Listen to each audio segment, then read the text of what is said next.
Бир күнү бир кичине бала мектептен кат көтөрүп келип, «Мугалим берип жиберди» деп апасына сынат. Катты окуган апасы көз жашын төгүп ыйлап жиберет. Жаш бала апасына эмне болгонун түшүнбөй калат. Бир аздан соң апасы катты добушун бийик чыгарып, баласына окуп берет. «Сиздин балаңыз гений. Сиздин балаңызды окута турган күчтүү мугалим биздин мектепте жок. Ошондуктан сураныч, мындан ары уулуңузду өзүңүздөр үйдөн же башка күчтүү мектептен окутуңуздар». Ошентип арадан көптөгөн жылдар өтүп, баланын апасы дүйнөдөн кайтат. Бир күнү жигит үйдөгү эски сүрөттөрдү көрүп жатып, баягы катты таап алат. Жана ал катты окуп таң калат.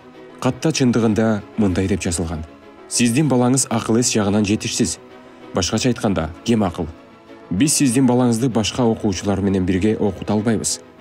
Ошондуктан уулуңузду өзүңүздөр үйдөн окутууңарды суранабыз». Ал жигиттин аты Томас Эдисон эле. Томас Эдисон бул катты окуп жаткан учурда дүйнөнүн атактуу ойлоп табуучуларынын бири болгон. Жана ал кылымдын ойлоп табуучусу катары таанылган мезгил эле.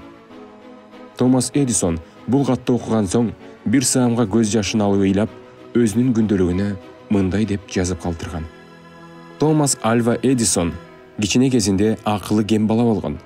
Апасынын колдоосу менен ал 20-кылымдын улуу генийи болду.